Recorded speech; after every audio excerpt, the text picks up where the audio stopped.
মন্ত্রী সাহেব আমাদের দলকে আমাদেরকে গুন্ডা বলছে। বাড়ির আগে পিঠে যত রাস্তা আছে আমরা করে দিলাম।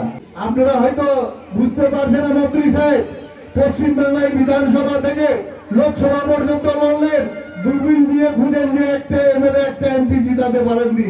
এরা যদি এতই ভালো কাজ করে, এরা যদি এতই সমাজের কাজ করে, এই সরকার যদি গরিবের জন্য কাজ করেছিল, দূরবীন দিয়ে বিধানসভা থেকে লোকসভা পর্যন্ত কাউকে দেখা গেল না। আর এরা কান কাটা লোকগুলোর কান কাটা কমরেডগুলোর লম্বা লম্বা ভাষণ দিচ্ছে, কথা বলছে।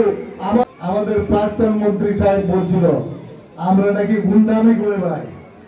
উনি যখন সভাপতি ছিল, দুজন তাজা ছেলে হাতিয়াগোটের পিঠাতে পিঠাতে সোনাপুরে খুন করে ড্যাঙ্গায় ওদের কর্মীরা সহ মেরে ফেলেছিল। তখন গুন্ডামি হয়নি। আর আমরা 14 বছর ধরে ক্ষমতায় রয়েছি, হাতিয়াগোটে কাকে পিঠাই মেরেছে, কোন নেতা মেরেছে, কে মেরেছে। আজকে মন্ত্রী সাহেব আমাদের দলকে আমাদেরকে গুন্ডা বলছে। মন্ত্রী সাহেব মন্ত্রী ছিলেন, ওনার বাড়ির রাস্তাটা পর্যন্ত করেনি। ওনার বাড়ির রাস্তাটা উঠানে যে উঠবে সেটাও আমরা পিচ করে দিলাম। মন্ত্রী সাহেবের বাড়ির আগে পিঠে যত রাস্তা আছে আমরা করে দিলাম। মন্ত্রী সাহেবের অঞ্চলে মন্ত্রী ছিলেন, মাইনরিটি মডেল স্কুল একটা করে দেওয়া হলো 3.5-4 কোটি টাকা দিয়ে।